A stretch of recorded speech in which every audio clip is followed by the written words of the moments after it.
All right. Welcome back, everybody, to the Dharma Doors. I'm MC Owens, as usual.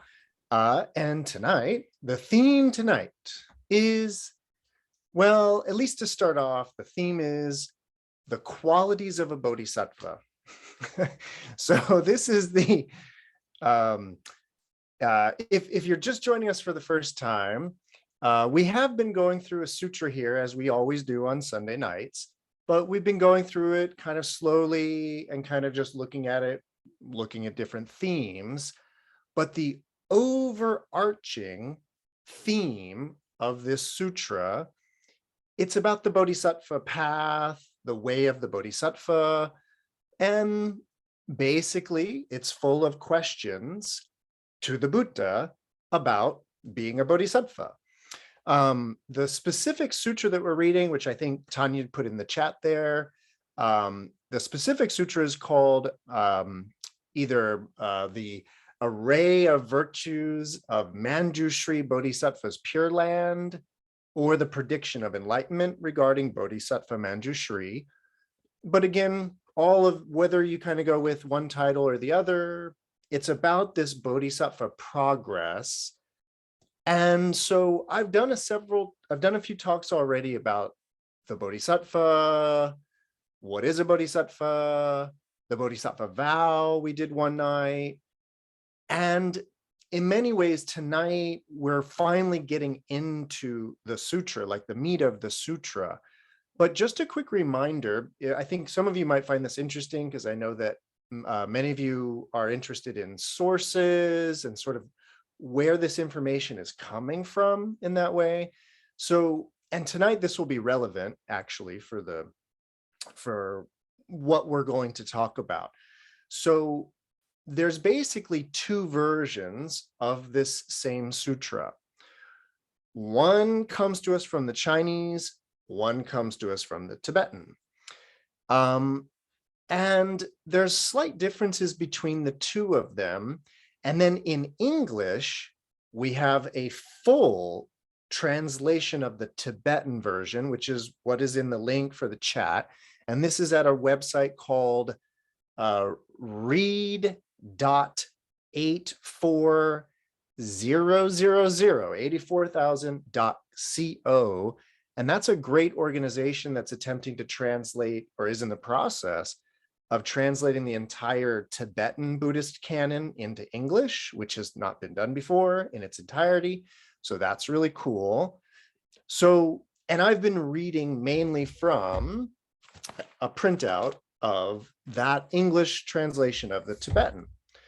Usually at Dharma Doors, we're reading from the Chinese Buddhist canon. And normally on Sunday nights, we read from this book called A Treasury of Mahayana Sutras, which is a partial English translation of the Maharatnakutta collection, which is a collection of sutras. And so this collection of sutras, translated from Chinese, this version, everybody knows that I have my issues with this version, which is again translated from Chinese. And I want to start there tonight by talking a little bit about the differences between these two versions, but mainly to just kind of make a point about what's going on with this book. It's such a tricky book because in many ways I really appreciate this book. Obviously, I read from it almost every Sunday night, so I'm very grateful to this book. But as I've mentioned, it has some problems. So if you've been following along of this sutra, you'll know that it began with the Buddha initially going into the great city of Rajgriha to go see King Ajatashatru.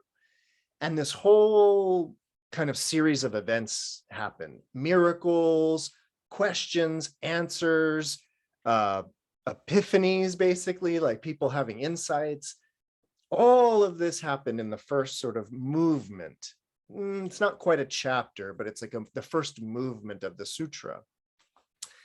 And then this thing happened where the Buddha returned to the Vulture's Peak, where he was kind of hanging out, and at that point, a monk, what would be called a bhikshu or a shravaka, but a monk named Shariputra steps up and asks the Buddha a series of questions. I'm not going to read all the questions again. It would actually be a little redundant.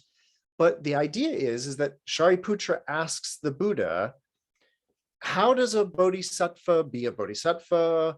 How do they develop the qualities of a bodhisattva? How do they purify their Buddha land? What are the arrays of virtues of a purified Buddha land? So Shariputra asks the Buddha all of these questions. And then the Buddha says, there's not enough people here. Or in the Chinese version, he says, it's not beautiful enough here.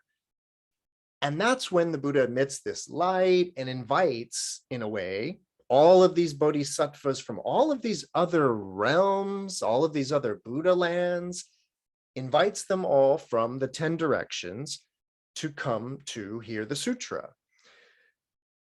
The first thing I want to tell you is that if you're reading from this version, they didn't think you wanted to hear about all of that business about going to other Buddha lands, so they just dropped it entirely. So the entire escapade that I went through last week and the week before, that whole beautiful section, which in my opinion is the most beautiful part of the sutra, they just leave it out entirely. And so this sutra, this version, the English version from the Chinese, it doesn't pick back up for a while. So this book is sort of useless for a while in that regard. So we're only relying on, well, the original Chinese, which I have a lot to tell you about, and this Tibetan version. So we're only relying on that. But again, I want to draw on the Chinese, on the original Chinese version that does have the beautiful sections. So let's just get to it, because I have a lot to talk about tonight. It's actually, we're not going to get that far on the sutra, I'll tell you that. But after the Buddha has finally gathered all of these bodhisattvas, he then says, okay, Shariputra. Oh, and I was going to tell you this too, by the way. If you're not familiar with this aspect of it, so Shariputra, right? The child of Sati, Sati's child, Shariputra. So Shariputra was one of the Buddha's 10 chief disciples, the Buddha's right-hand man, along with Madhguyayana, his left-hand man. But Shariputra has this kind of special position within the world of Buddhism. And in particular, and this will kind of make sense for people if you read the Heart Sutra, if you're into the Heart Sutra, you will know, of course, that Shariputra is the main, or it's Avalokiteshvara Bodhisattva and Shariputra, kind of in that, those are the only two characters in that sutra. And Shariputra has this, he's this deep connection with what's called Abhidharma. And if you're not familiar with the Abhidharma is like this kind of, well, insofar as the Dharma is a kind of physics, but not just physics of the physical world, but also kind of physics of the mind. If you can think of Dharma as physics, Abhidharma is metaphysics.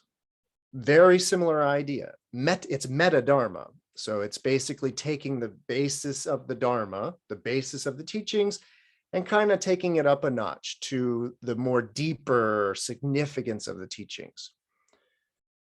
I tell you that because the idea is, or the story, I should say, is that the Abhidharma, this meta-dharma, like the metaphysics of Buddhism, it's a body of wisdom, it's a body of knowledge that the Buddha supposedly told and taught Shariputra.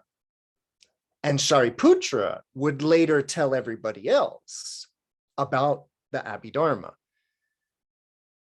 And what happens is it's a particular rainy season retreat, and the Buddha actually leaves the Sangha and goes up to the Toshita heaven and spends the rainy season retreat. This one rainy season retreat, he went up to the Toshita heaven, and he gets to the Toshita heaven, by the way, by a kind of a escalator of light built by the god of machinery. And he goes to the Toshita heaven and hangs out with his deceased mother, Maya, who asks about the deeper Dharma. The Buddha tells Maya. And then on his way back, the Buddha, on his way back, when he's descending the escalator, Shariputra is at the bottom of the escalator waiting. And basically, right as the Buddha comes down, he's like, "Where were you? We were looking for you, da da da da." And the Buddha then tells Shariputra, "Oh, I was up in the Toshita heaven, and da da da da da." And that moment becomes the Abhidharma. The point is that Shariputra sort of becomes allegorically representative of these higher teachings in that way. And it's kind of that role that he's serving in the Heart Sutra. But what happens is, and this is going to be significant to what's about to happen, Shariputra is like, he's often asking the Buddha and receiving instructions about how to be a bodhisattva. And the idea is that Shariputra is, he represents the Hinayana. He represents the little vehicle. He represents the early path. And so what I'm getting at is there's kind of, it's what I call, if you'll bear with me through this really quickly, you might be familiar with what is called a dialectical argument. And Plato, the Greek philosopher Plato, was very famous for constructing dialectical argumentation. The basis of dialectical argumentation is that you have a thesis, somebody says something, posits something, that's a thesis, somebody counters that thesis, and that's called the antithesis or the antithesis. And then through the positing of the thesis and the antithesis or the antithesis, there emerges the synthesis, the synthesis. And so the idea is that dialectical argumentation is about thesis, antithesis, synthesis.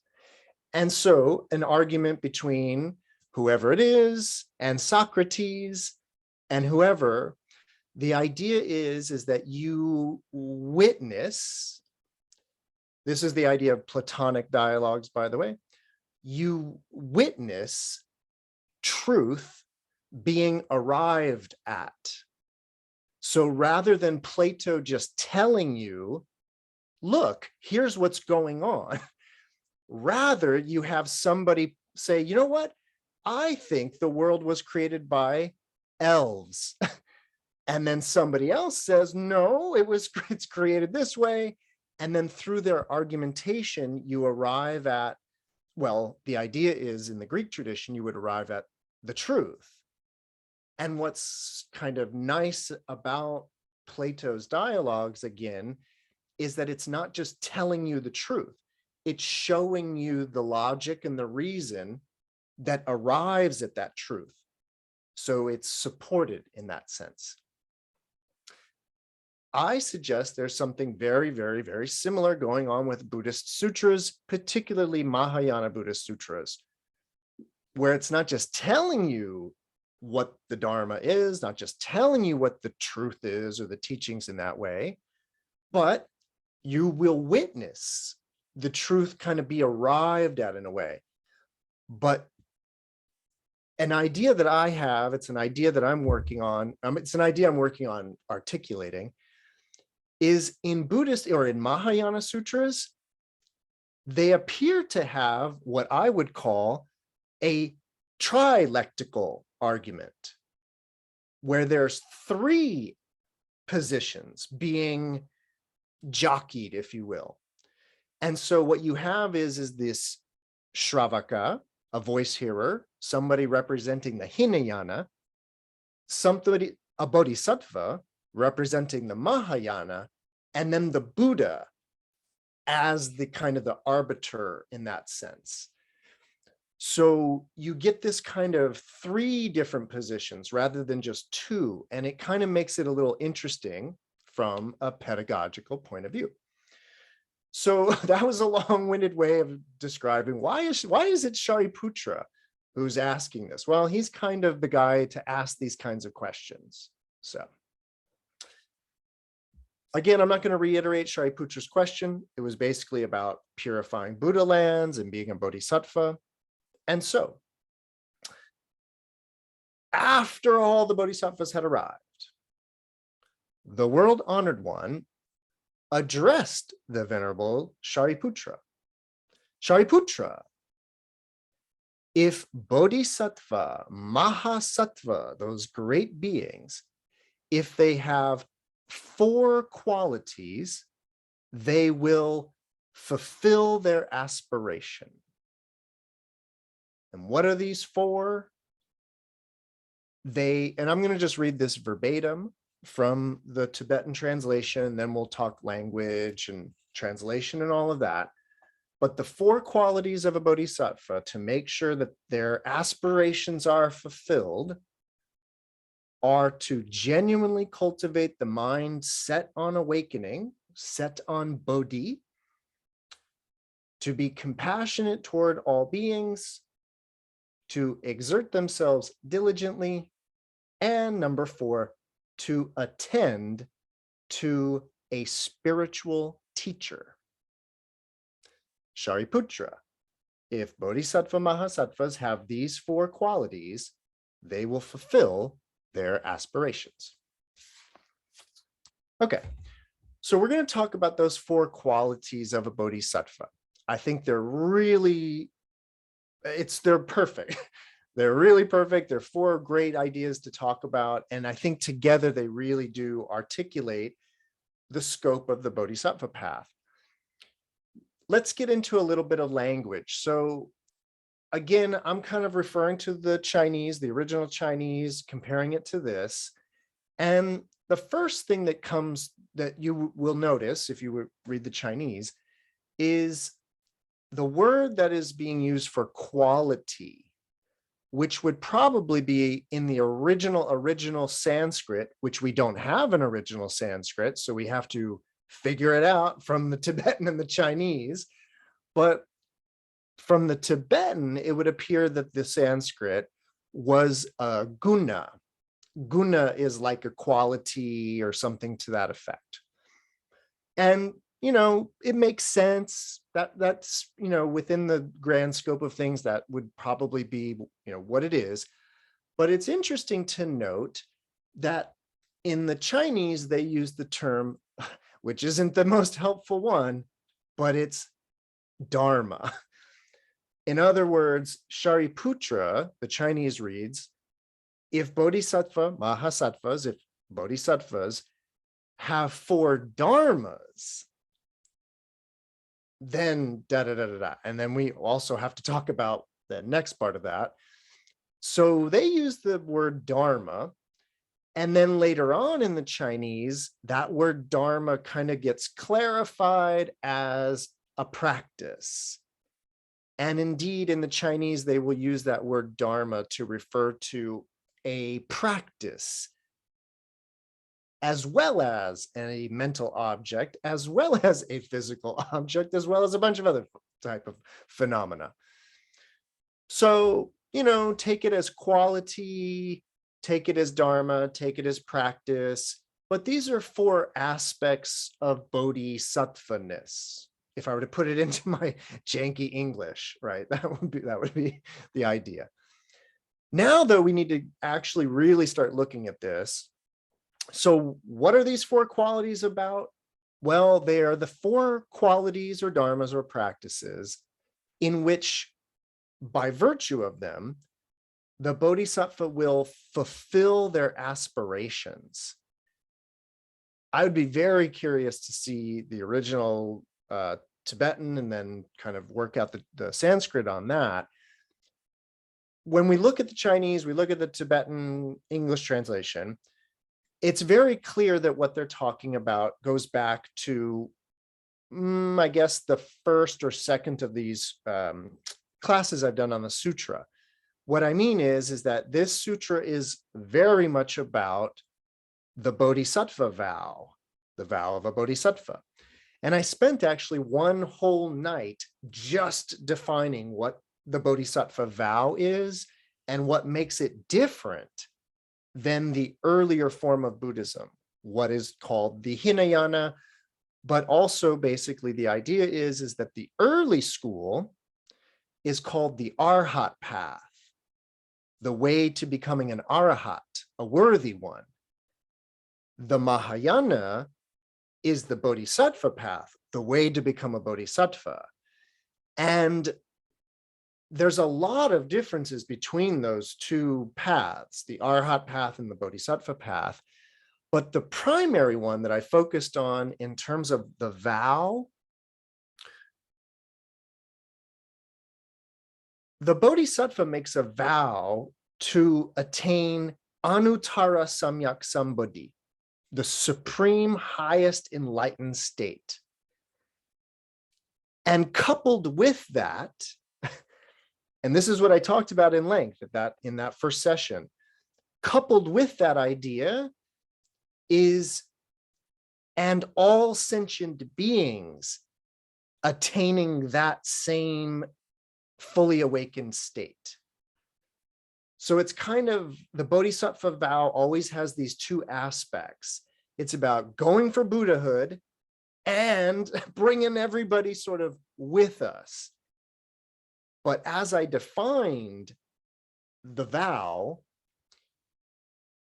the idea is that it's kind of founded on an understanding of emptiness, which entails an understanding of the empty nature of all sentient beings.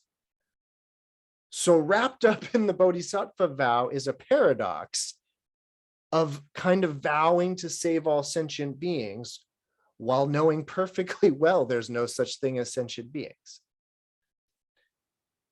Now, we'll get into that because it has to do with the qualities here of the Bodhisattva. But my point that I made that first session was that basically an Arahat in the early Buddhist path makes a vow to enlighten themselves. Like that's sort of the vow in a way, that they're going to do it. And by do it, they mean get rid of their afflictions, attain nirvana, and that's it. And the point is that the Arhat path is very self-centered. And I say that in a really gentle way, because all I mean is that it's just focused on self-cultivation. It's focused on one's own mind. It's focused on one's own karma. It's focused on the self. And of course, it's about eradicating the delusional sense of self, but it's about eradicating my delusional sense of self in that way. Without, going through all of the crazy history of the development of the Mahayana and the Bodhisattva path is, at its beginning, it is focused on what would be called universal salvation, right? Meaning everybody awakened. That's the goal. Not just me as an individual, but everybody. But again, that it actually, from the Bodhisattva point of view of awakening every sentient being, it's not as insurmountable as it seems when you understand the empty nature of all sentient beings. It's when you think they're all real that it all starts to add up and become seemingly impossible, right? Because you can only go to every door, or so many doors in one's lifetime and knock on it. So I'm going to clarify what that means, but I did want to just make sure that the idea is that the Bodhisattva makes this vow. I'm not going to just end with my own awakening, or I'm not just going to stop the practice when I'm feeling good. We're going to go for universal salvation. That's the Bodhisattva vow. And again, we'll get more into what that means, but the fulfillment of that is what these four things can ensure. That's why we would be interested in these. So once again, the idea is Shariputra, if bodhisattvas have these four qualities, they will fulfill their aspirations. Now, even in the Tibetan, it even says aspirations, plural. And if you didn't know any better, you would think that's some sort of like that it's the secret, that you could fulfill your desires, your aspirations, if you have these four qualities. And of course, that, again, the aspiration here is code. It's bodhisattva code for fulfilling that vow. Okay, so everybody good with what we're going to talk about tonight? And again, I probably won't get much past these four. Awesome. So let's take these one by one. So the first quality dharma or practice that can ensure we fulfill this vow is to, now they have it, I'll just again read it from the English translation. They genuinely cultivate the mind set on awakening. The Chinese is a little different. The Chinese would suggest that it says, well, how would I translate that? It basically says, well, actually, let me make this point. In the Chinese, all four of these have the same verb. And it's the verb that means to generate or to bring forth. It's a pretty important, I can't remember the Sanskrit equivalent of this verb, but it's a very important verb. It's what you do when you generate bodhicitta. It's this idea of bringing it about, of generating it. And all four of these are about a type of generating, in that way of bringing forth. And so the first one is actually about bringing forth or generating supreme, like highest kind, so generating really, really supreme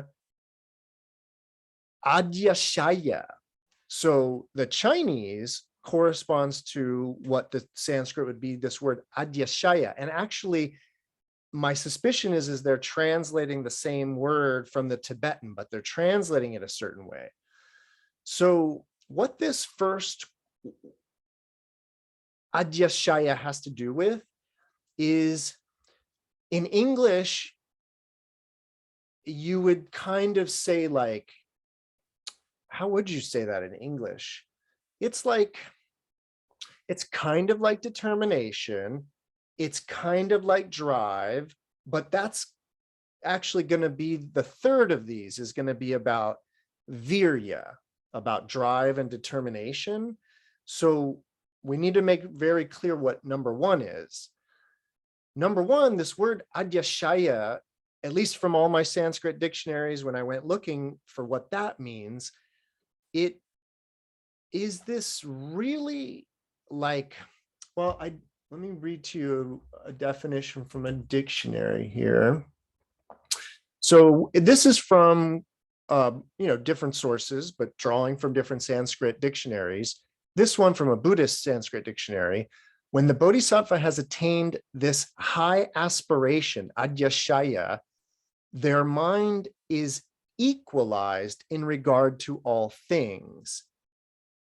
And then the commentary, this is commentary, but it says, beings tend to love their friends and hate their enemies. But for the Bodhisattva who has attained this adyashaya, enemy and friend are equal. He regards them as the same. So it's speaking to this really focused frame of mind. And what I gathered when I went digging deeper into this word adhyashaya and what is actually being spoken about here, it's very much in, well, I won't confuse this too much, but the idea that I took away from it is that imagine, and the Bodhisattva vow, for example, and taking the Bodhisattva vow, it can be within the world of Buddhism, it can be a highly ritualized process. So I just want you to know that Buddhism has all these different schools and sects and traditions, and within the Mahayana ones, you can often go through a ceremony in which you take the Bodhisattva vow. And there might be a purification rite or ritual that goes along with that. But my point is,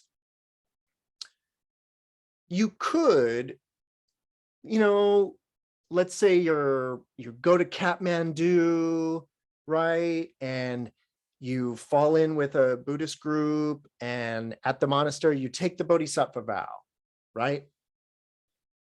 But then, then the next part of your vacation starts, and you go to Europe and ride the Euro rail around, and you're off about your business, and you're going about your business. And later on down the road, somebody starts talking about the Bodhisattva vow. And you're like, oh, I took the Bodhisattva vow back in 2010 in Kathmandu. That's not adhyashaya. So what I took away from everything I read about this was that it's about keeping it in mind and not losing it.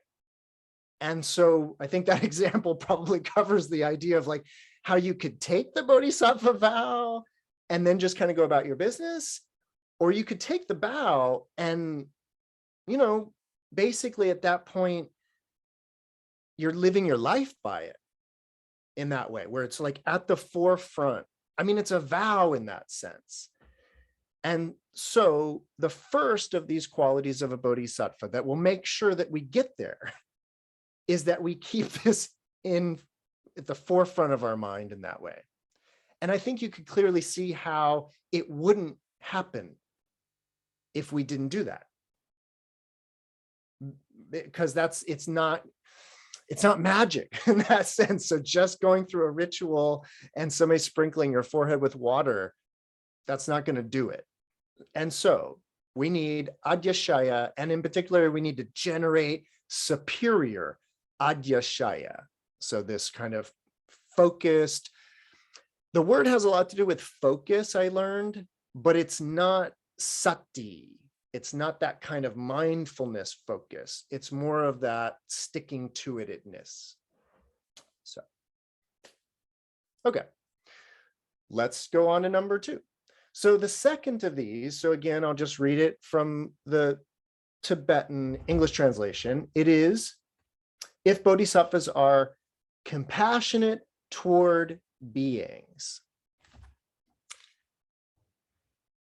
That's a little weak for me, frankly. And then you read the Chinese and it's, so first of all, it is in the Chinese, it talks about generating or bringing forth a greatly compassionate mind toward all sentient beings. That's the Chinese. It's a little stronger in terms of its all-inclusiveness, and it's a little stronger, well, just in terms of its universality, I guess. That's the main thing I want to point out. But I want to talk about this. This is a really interesting point. So first of all, it's really important to the Bodhisattva path. Compassion, karuna, right? It goes right up there with metta, of course. Loving kindness, metta, karunya, compassion, as well as mudita and upeksha, right? The 4 immeasurable mind states. But karuna, compassion, I can't really stress this enough of how this is a really important part of the Bodhisattva path. it's not that in the Hinayana, it's not that compassion isn't there, but it's not what it's about. An arhat, it's not about being compassionate. And again, I'm not saying they're not compassionate people, nor am I saying it's not a part of the early path. It's just that in the arhat path, there isn't a sense that you could get enlightened from karuna. But in the Bodhisattva path, that is exactly how you get enlightened. And well, and here it's definitely one of the four qualities in that sense. But I want to like really pull apart this idea of compassion and what they're talking about. But just want to say that this is really something that makes the Bodhisattva path. The Bodhisattva path is compassion, and not just compassion, but compassion for all sentient beings. And definitely in the East Asian traditions, so Chinese, Japanese, Korean traditions, it's all sentient beings, from the smallest to the biggest, whether they are with a body, whether they are spectral ghosts without a body, all sentient beings are part of this. The Tibetan Buddhism, even though they are very all sentient being, very Mahayana, it's the East Asian traditions further east than Tibet that tend to be much more all-encompassing, by which I mean, you know, in my time, in monasteries in Japan, monasteries in Taiwan, it was in those areas where I saw, you know, monks administering the precepts to grasshoppers. So, I mean, they're at that level. But I want to talk about that. I want to talk about the saving all sentient beings or having compassion towards all sentient beings. I want to do it there's two aspects to this. One is sort of pretty practical and simple. The other one's a little trickier. So about compassion for all sentient beings. The first way of thinking about this is it was kind of an insight, I'd say, I had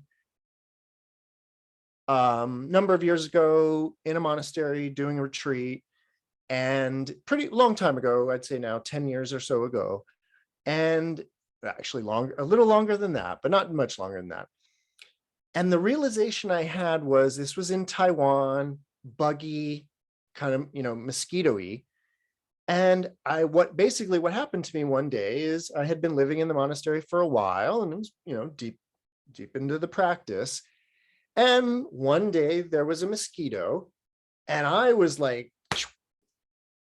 and what I noticed, and I think I only really could have noticed it in the environment where I was in retreat. So, and it was basically silent retreat. So you're really left, when you're in a long silent retreat, you're really left confronting your own thoughts a lot more, right? Like when you don't have the excuse of chatting and talking, you really are confronted with your own thinking.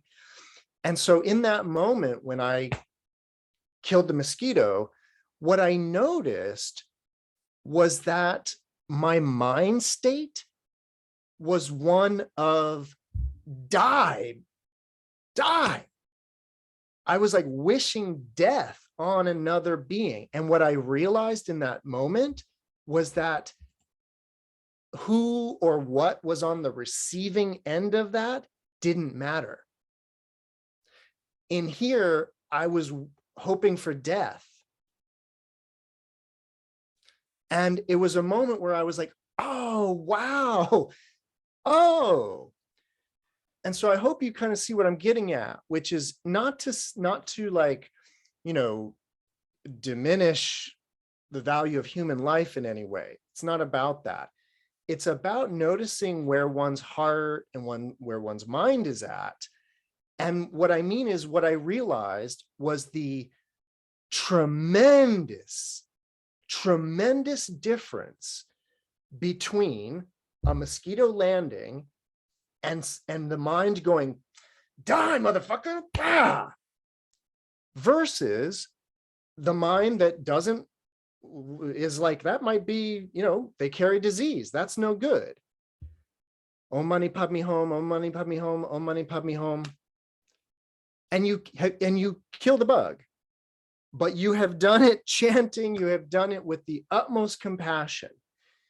And obviously the best move would not to destroy life at all. But my point is that I realized that basically in terms of samskara, in terms of conditioning, when one is like, die, and having that anger and having that, and then even fulfilling that wish, it's reinforcing a certain way of thinking. And so if you're confronted with like a situation like I described, where maybe you feel like you do need to kill the bug because you feel like it might be a health risk, and you're thinking utilitarian here, and you're thinking, well, in the long run, I want my whole family to be alive, and so maybe I need to take this guy out. But notice the mind and the heart that's like kind of crying on the inside as it happens. That's creating a different samskara, is my point. So when the Bodhisattva is talking about compassion for all sentient beings, it's about yes, it's about compassion for all. Yes, it's about this kind of magnanimity in that sense. Yes, but my point is that the practice of compassion is just as much for the other as it is for you, for oneself. And that's what the Bodhisattva realizes, is that, oh, compassion is a win-win. Whoever's on the receiving end of the compassion wins, and I win. And the opposite of compassion, which is anger, that's a lose-lose. It's a lose because the other person is now miserable because they're on the receiving end of my anger, but I've also put myself in this angry state of mind. So it's a lose-lose. So the Bodhisattva, through wisdom, understands, oh, it's a win-win to be compassionate. And it's like super bonus move if I'm compassionate towards all sentient beings as a mind state. So that's the first way of thinking about the Bodhisattva practicing compassion for all sentient beings and why that might be the move, right? That's the first way that might be the move. The second way that compassion for all sentient beings is the move is, and it goes back to some remarks I made at one of the earlier sessions, but it's been a while, so I'll make those remarks again. The idea is, this is something that the Bodhisattva realizes. They realize, well, the way that I put it earlier in an earlier session, I think I did, but a way to put it is, for me, another personal example of how this came to, or how I came to see this, is about, say, my relationship with my father. And this idea that when I see that person, I see my father. And there's a way in which that the view of this person that way, what I've realized, and again, this is what the Bodhisattva realizes writ large, what I realized is that my mother looks at my father entirely differently than I do. Like radically different, as does my sister, and so on. And the thing that I realized was that image of this person, and now let's say, and this isn't the case, so I don't want anybody worrying about me or whatever, but let's just say I had anger issues with my father, which of course I did as a younger person. What younger person doesn't have kind of anger issues with their parents? But the idea is that, let's say I still had anger issues with my father. The realization is that my anger is at this father figure person. And when my mother looks at this person, they don't see that father figure person, dude. That's actually my own special version of that person. And my mother has her own special version of that person. And in fact, everybody who has ever met my father has their own special version of him.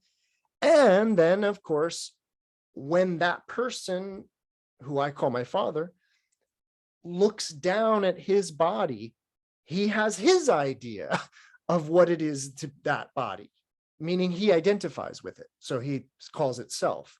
I call it my dad.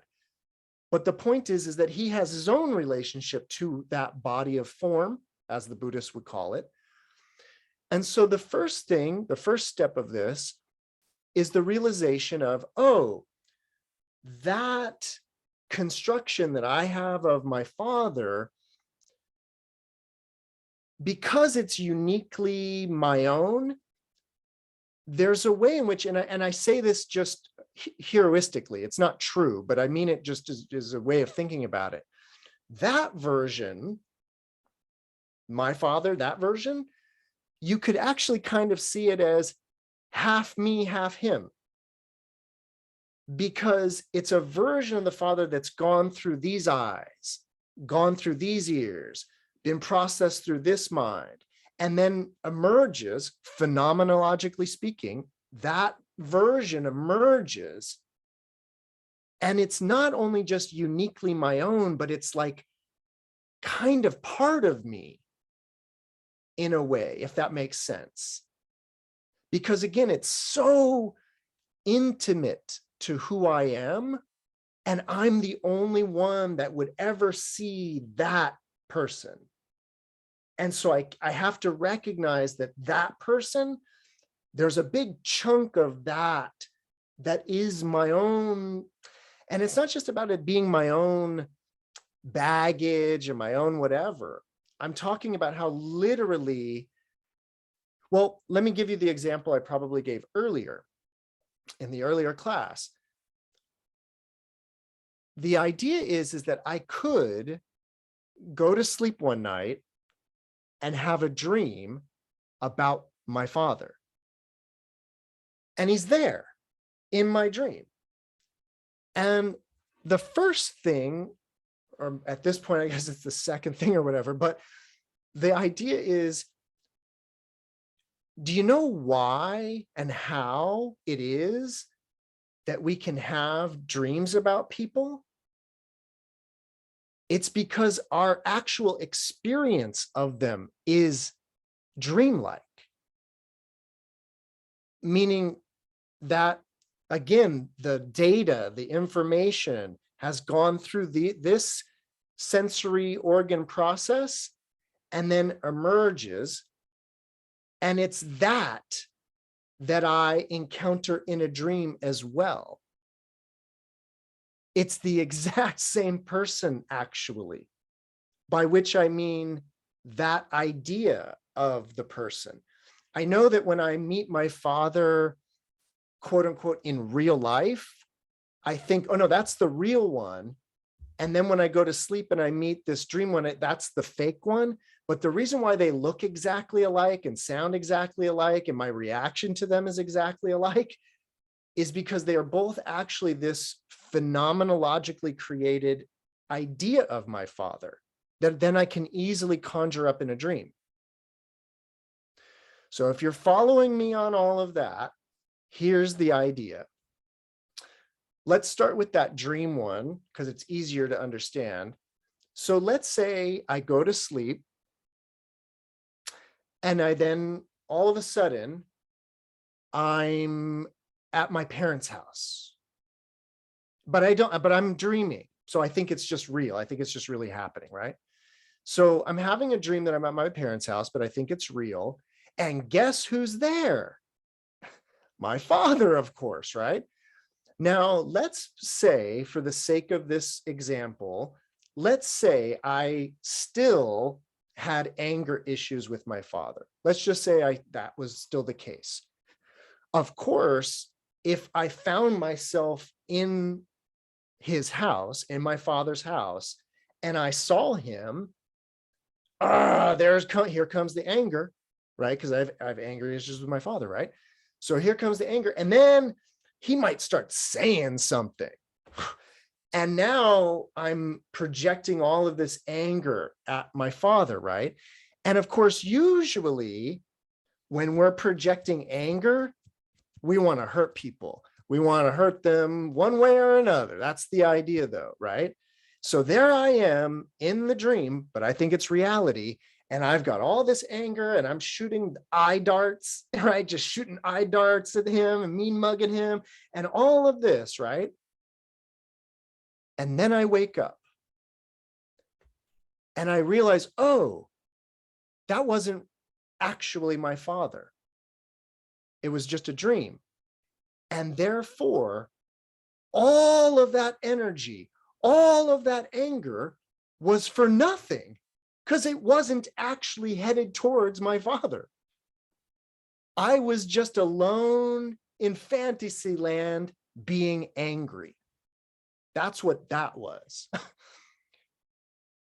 The Bodhisattva puts two and two together, by which I mean puts together everything I just said, and recognizes that in real life, when I'm angry at somebody, I'm actually just throwing eye darts at myself, literally, in a way, like meaning that the anger's not going anywhere but here, in a way. And that's from whence the Bodhisattva's compassion for all beings comes from. Because flip it. Let's go back to my dream where I'm at my parents' house, where I think I am, and I encounter my father, or at least I think I do. If I were to grow up and generate love and compassion for my father instead of anger, and then I wake up in the morning, guess what I had? A dream full of love and compassion. So it's your choice. You want a dream full of anger, or do you want a dream full of love and compassion? So that's our dream worlds that we can turn into nightmares, or we can turn into whatever. The Bodhisattva understands that the same phenomenological things are going on here, which is that I think I'm encountering just my father, but wisdom makes me realize, oh, nope, this is a construct, this is an idea, solely my own. And so if I'm angry at my father, quote unquote, I'm just going to be angry.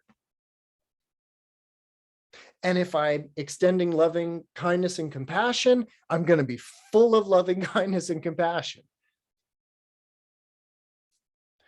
That's from whence the Bodhisattva decides to be compassionate towards all sentient beings.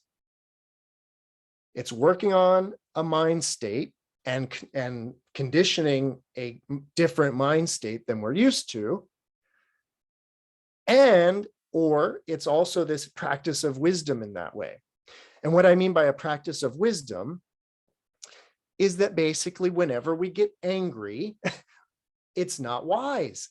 And I mean, it's not wise because it's futile. It's completely futile. And I know, trust me, I'm somebody who still has a lot of anger, and I know, like, I analyze it a lot, and I think about, like, what do I hope to accomplish with this? It's an important question to ask oneself. Like, what do I hope to get out of this anger in that way? And the realization is that it's just sort of self-perpetuating in that way, which is why I bring up the idea of conditioning. Okay. Those are some good reasons to be compassionate toward all sentient beings. Next up, third one's an easy one. The fourth one's really interesting. So the third one, it just says, exert themselves diligently. That's what the third quality or practice of a bodhisattva is, exerting themselves diligently. The Chinese, once again, it's about generating or bringing forth, and it says great virya. We, of course, know virya is one of the paramitas, one of the perfections, as they're called, of the bodhisattva. So right up there with generosity and moral discipline and patience and meditation and wisdom, right up there with those is virya. Drive, determination, stick to itness in that way. I do a lot of talking about virya, and I've talked about it before, so I don't think there's too much to say. Just want to reiterate a point that I always make about virya as drive. The point I always make is often very wise students will say to me, isn't seeking enlightenment a desire? Isn't that a goal? Isn't that an isn't that a problem?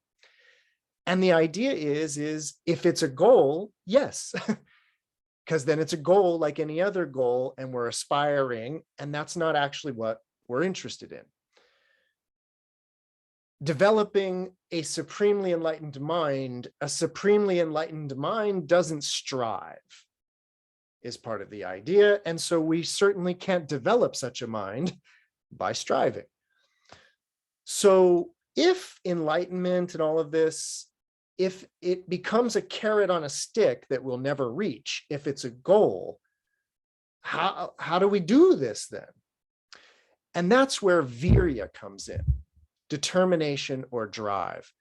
And the basic example that I've given is, if somebody has made a determination that they want to, say, jog 5 miles every morning, and they've just set that determination, and they are now weeks into it, they are now very much in the habit of doing that. They are very driven to do that. The idea of that is, if somebody comes to them and says, why are you running every morning? Are you trying to compete in a marathon? Are you trying to do this? Like, what's the point? The idea could be, well, I just am driven to do it. In other words, I couldn't imagine not doing it.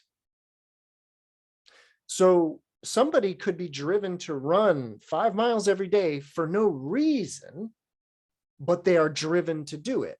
And then at that point, the idea is you would go to them and say, but why? You could just sleep all morning. And they would say, I guess I could, but I'm going to go running because I'm driven to go running. And it's not a goal. It's just what one is driven to do. The bodhisattva becomes equally driven towards this awakening.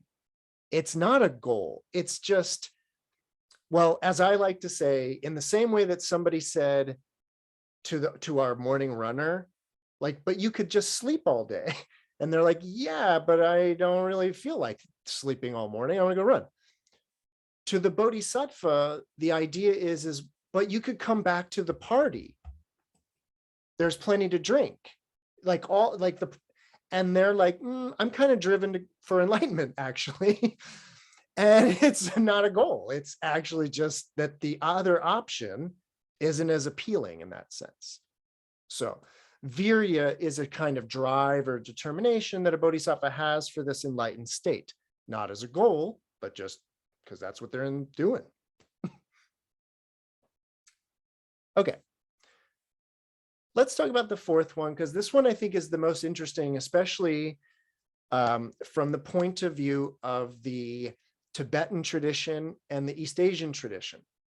So once again, from the Tibetan, the fourth quality or practice of a bodhisattva is to attend to a spiritual teacher. Period. Attend to a spiritual teacher. So this is definitely one where I like the Chinese more only because it's a little clearer. So once again, it's a form of bringing about or generating in that same way. It's about bringing about or generating. What would be a good way to translate that? Oh, a sort of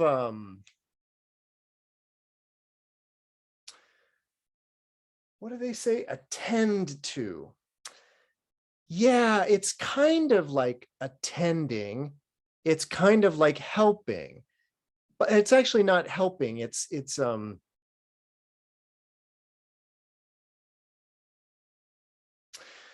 kind of like the word serving. Serving is way too strong. Attending, yeah, that kind of gets there. It's sort of about attending. Yeah, it's really hard. I mean, this is where the Chinese is really nice, because it's just these two characters that even show, because they are showing these hands making offerings. So one of the characters shows two hands making offerings. The other one is more about, well, anyways, it's about this kind of, attending to, maybe giving gifts, helping out, da da da da da. We'll get back to that in a second. It's who we're doing this to. That's the interesting part. And I think that this says a lot about the difference between the Tibetan tradition and the Chinese tradition.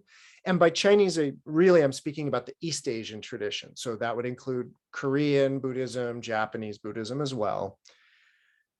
The word, and I was excited to see this, because when I read the Tibetan and it said spiritual teacher, I was like, ooh, I wonder, is it guru? What's the specific kind of word there? But then I go to the Chinese, and the Chinese corresponds to this beautiful Buddhist term. It's not exclusively Buddhist, but you see it a lot in Mahayana Buddhism.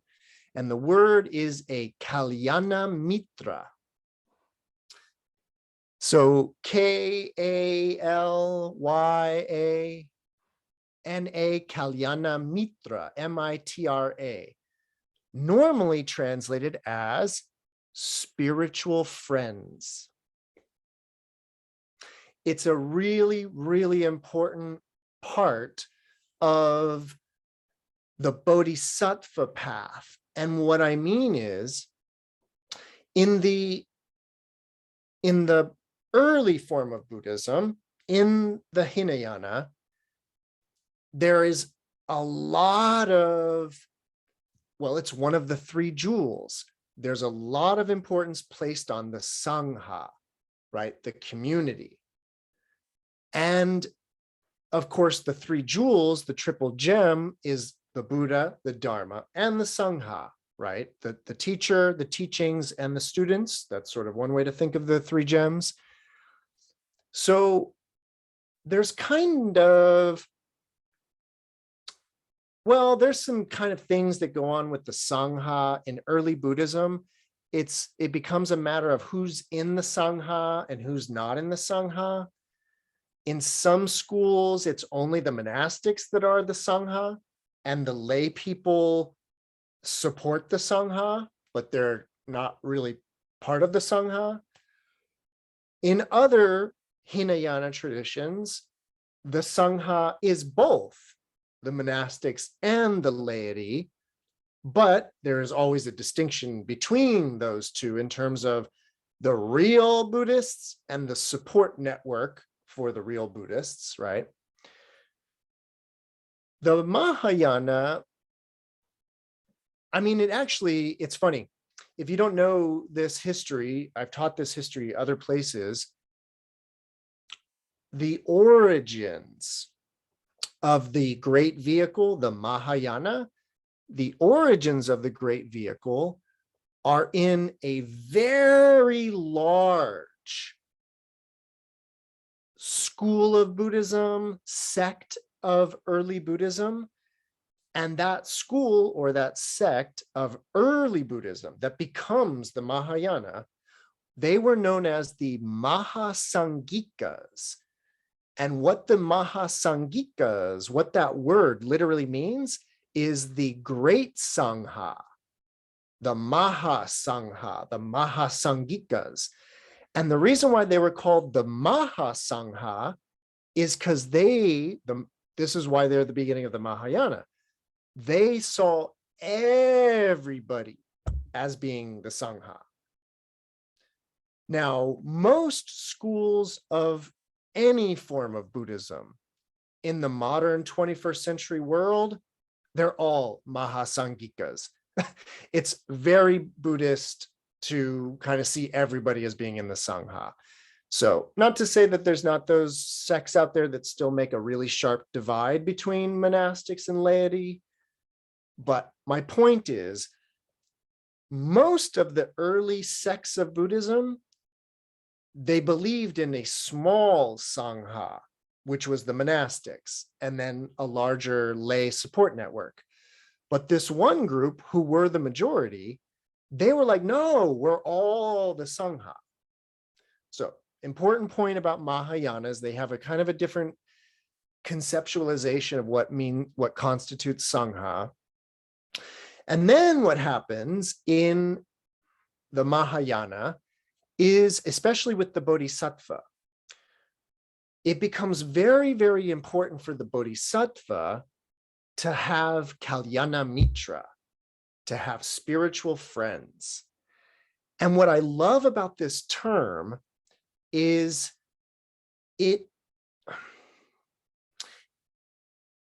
these are teachers, but it's not guru teacher in that way, which is my suspicion is that the Tibetan, and you probably know that the Tibetan tradition is way more guru worshipy, way more focus on the teacher in that way. And so I wouldn't be surprised if the Tibetan version actually reads a little different than the East Asian version. But if you don't know, let's see, do I have it all? I do. So one of the greatest, one of the greatest Mahayana sutras, my favorite Mahayana sutra, is the big Avatamsaka Sutra, the giant 3-volume, thousands of pages long flower ornament sutra, right? This is the quintessential Bodhisattva Sutra. I mean, this is what you kind of would need to know to understand the entirety of the Bodhisattva path. If you're not familiar with the Avatamsaka Sutra, I want to tell you about something really quickly. So it's usually, or it used to be published in 3 volumes. The first volume is basically introductory. It's a very, very long introduction to, well, like the first several hundred pages are just who was there. The next few hundred pages are just where the sutra takes place, which is not a normal location. And then it goes on for a while before you get to the actual teachings in that way. The essence and heart of the sutra is in volume 2, where we get the famous 10 stages sutra. This is called the Dasabhumika Sutra, the 10 stages sutra. And that's because traditionally the Bodhisattva path is metered out in 10 stages of development. And this volume contains the sutra that explains those 10 stages. Most scholars believed that the 10 Stages Sutra was the original sutra, and the rest of this is window dressing for the heart of the sutra. The reason why I tell you about this, though, is because the entire third volume of the Avatamsaka Sutra is, if I can find it, well, the entire third section, so this entire book is one sutra. It's part of this whole sutra, but it also exists on its own. And it's called the Gandavyuha Sutra. This translator calls it entering the realm of reality, or entering the Dharma Dhatu, also again called the Gandavyuha Sutra. What this whole section is about Sudhana. So Sudhana is a bodhisattva. And Sudhana wants to go through the 10 stages. Sudhana wants to achieve Anuttara Samyak Sambodhi. And so Manjushri, right, the bodhisattva of wisdom, who is coming up in our sutra soon, in this one, Manjushri sends Sudhana on a spiritual journey. And on that spiritual journey, Sudhana goes to 52 different Kalyana Mitra, spiritual friends. And yes, they are teachers, but the important thing about it is that the Kalyana Mitra, it isn't a guru. It's this idea of, so it's a beautiful sentiment. So the Bodhisattva, and it's depicted in that book I was just describing, it's depicted in that sutra, but it's all throughout the sutras. It's about how the Bodhisattva sort of goes around learning from people. And the 52 different people in this sutra, they're from kind of all different walks of life, so to speak. And so what these Kalyana Mitra are, again, they're teachers, but it's not so one-on-one guru. It's more just wise people. And the Bodhisattva gathers wisdom from all of these different wise people.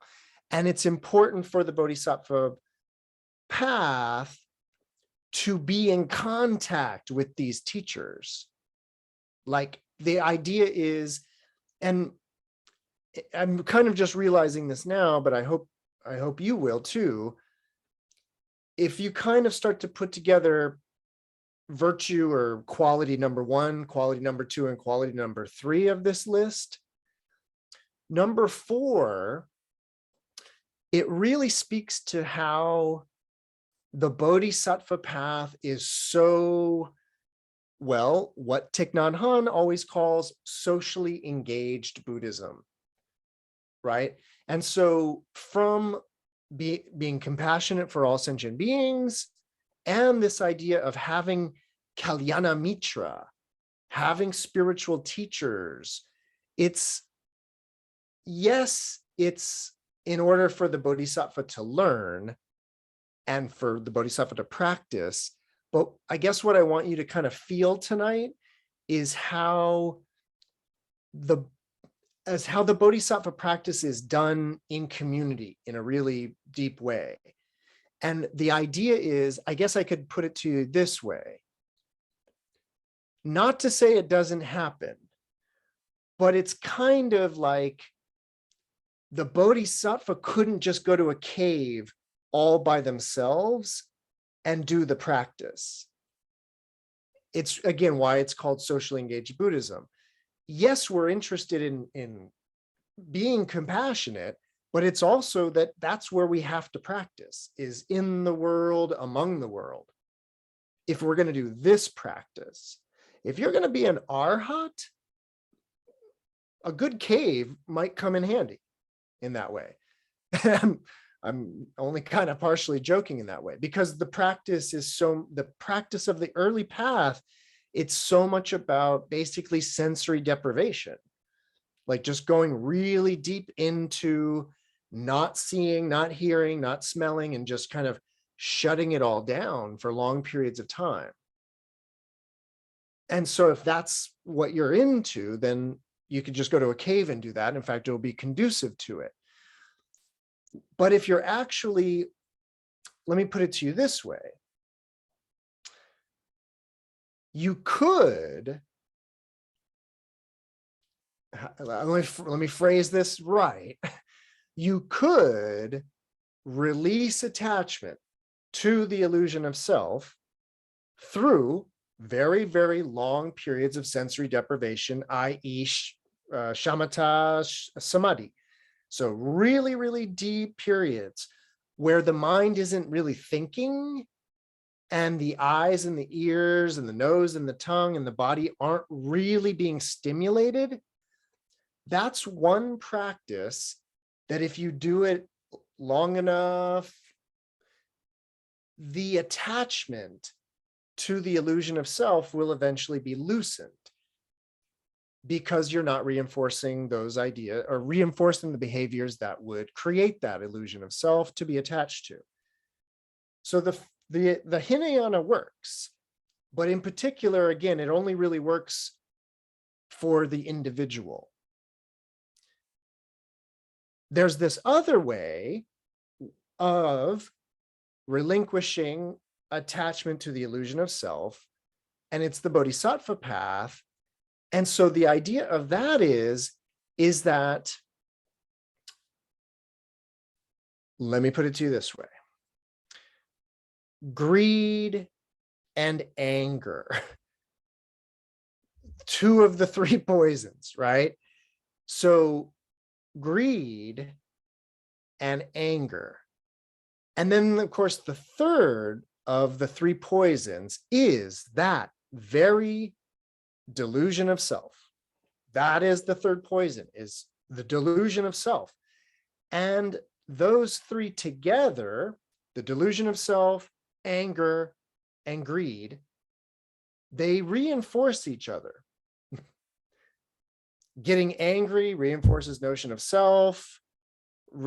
Ideas of self allow for anger.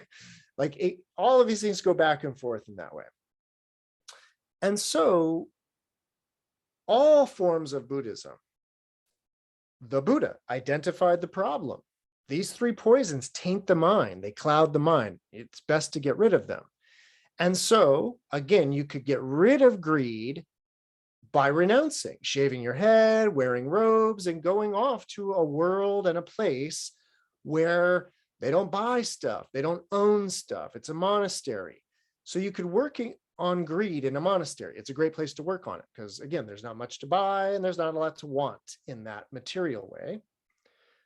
So you could do work on your greed in the Hinayana way. You could work on anger the Hinayana way, which is the way I just described. Shut it down. Shut the system down. You won't get angry if you're not seeing anything and hearing anything and smelling anything and all of that. So by diminishing the stimuli, I don't get as greedy, I don't get as angry, and then that diminishes that deluded sense of self. And that's kind of how the formula works for the early path. The Bodhisattva path, though, says, you know what is a really excellent way to overcome greed? Generosity. It's actually like an excellent way of reprogramming the greedy, attached mind. Practice being generous. It might be hard at first, but you'll get good at it. You'll get better at it. And so the idea is that you could work on your greedy attachment one way, the monastic way, basically, or you could do it this other way, which is being generous. And you could be generous not just with stuff, of course. You can be generous with attention, be generous with your speech, all kinds of ways to actually practice generosity. So the Bodhisattva is in the world working on greed, but by being generous. Anger You could go meditate forever, but there's another great way to overcome anger, and that's metta. Loving kindness and compassion is the antidote to anger. And so we tend to get angry at things and at people. The exact opposite of that is loving kindness and compassion. And since we are conditioned to get angry, and we are conditioned to cling and attach and to hoard, the idea is that we need to recondition ourselves, decondition ourselves through these practices of generosity to overcome greed and loving kindness and compassion to overcome anger. And the idea is that if you're working on those, it's working on that delusion or that deluded sense of self. Because again, there's an intimate relationship between greed, anger, and that construction of a sense of self. So the idea is again, that the Bodhisattva is in the same business as the Arhat, but they're doing it in this way that's socially engaged. And let me bring this back to the vow, to the Bodhisattva vow. The way the Bodhisattva does it, it's a win-win. Because the person I'm being generous towards gets a big dose of generosity. And the thing about it is that if you think about this really carefully, you'll notice that, well, anger is an easier one to see it. When I'm angry, people tend to get angry. So you know what happens when you're kind and compassionate? People tend to be kind and compassionate. So again, it's a win-win, because the way the Bodhisattva practices, they're working on their greed, their anger, and their delusion. But they're also working on greed, anger, and delusion everywhere, in all minds, everywhere. And that's why it's kind of a very different practice than the Arhat path. Because again, the Arhat path is just working on the self in a very selfish way. And again, I don't say that in a bad way. I just mean that the direction, the gaze is this. And the Bodhisattva's gaze is out in that sense. So, okay, any questions, comments, answers, ideas? Cool. Tanya, yeah. I feel like this is kind of a silly question. I mean, we've been getting to some really deep stuff here, which is awesome. And this is going to feel very silly. What? So we talk about sentient beings, right? Ooh, yeah. So are there non-sentient beings? Like, that's a deep question. That's not a silly question. That's a deep question.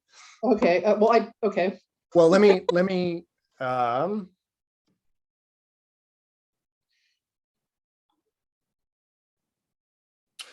well, let me tell you like this. So,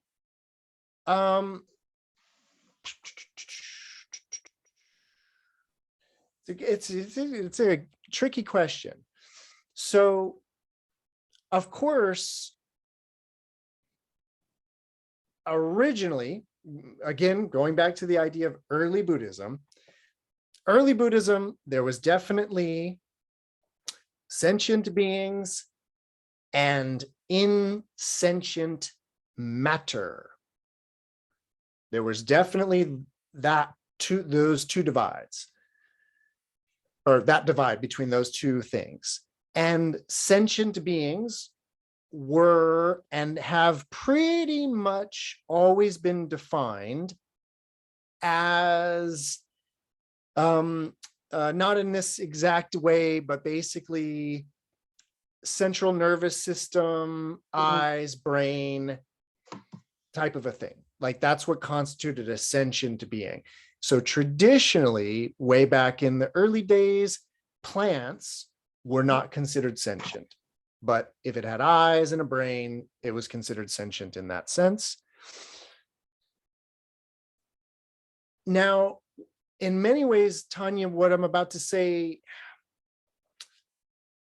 it's really tricky.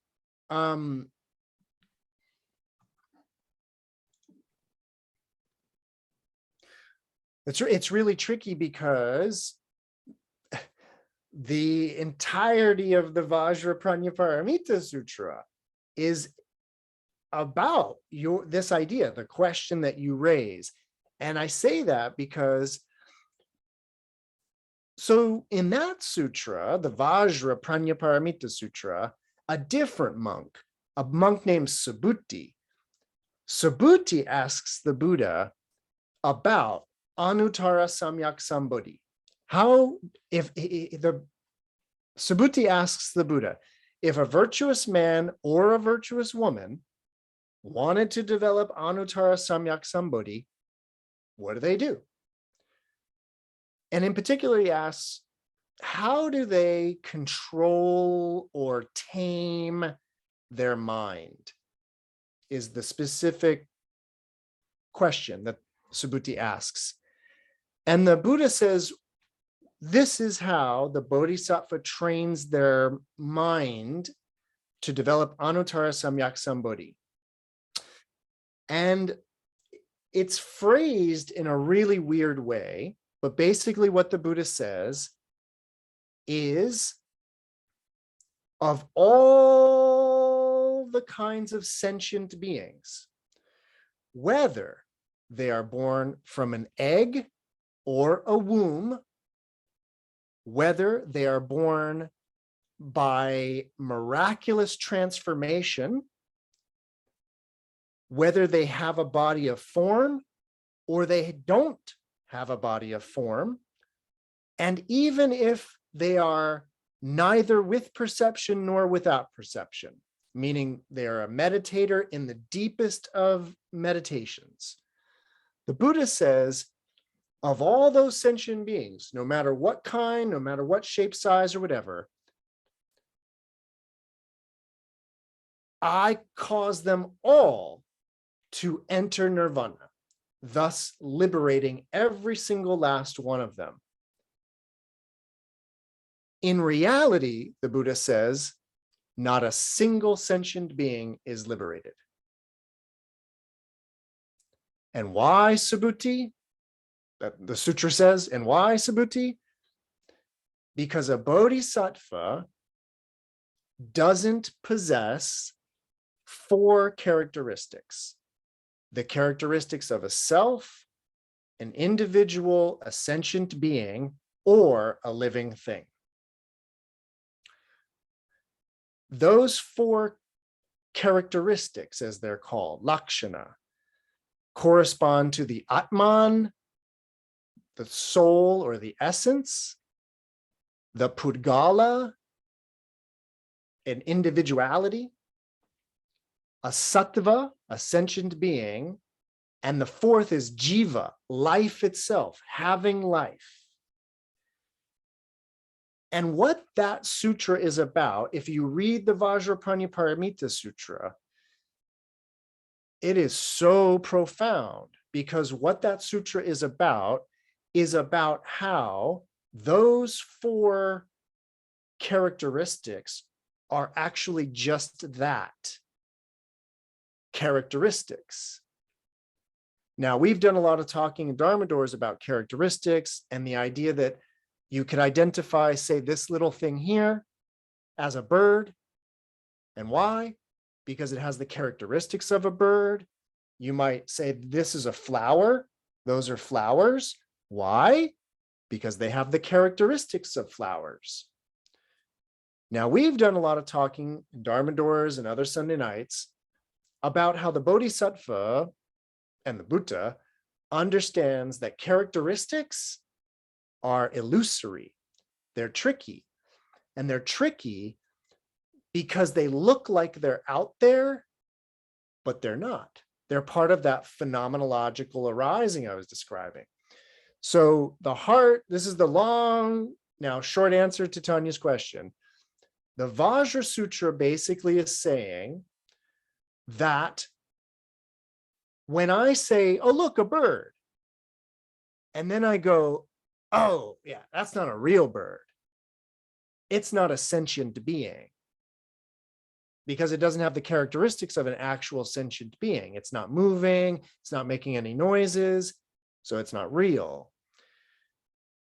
What the Buddha is saying in that sutra, and what makes it so profound, is he's saying that even the characteristic of something being alive or not, the characteristic of something being sentient or not, that those are actually, as crazy as it sounds, those are characteristics not unlike a characteristic like being tall or being short. Remember what we've said before. I know you might think I'm tall, but that's not a quality I actually possess or own.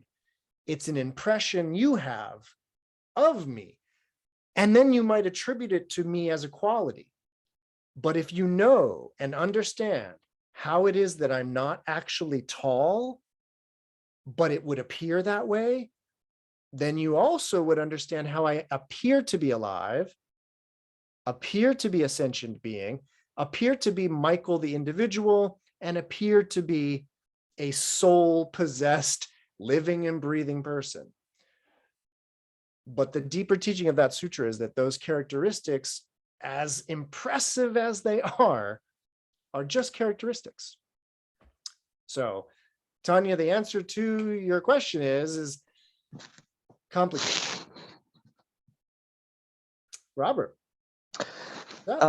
Just am I on? Yeah, you're on. Yes.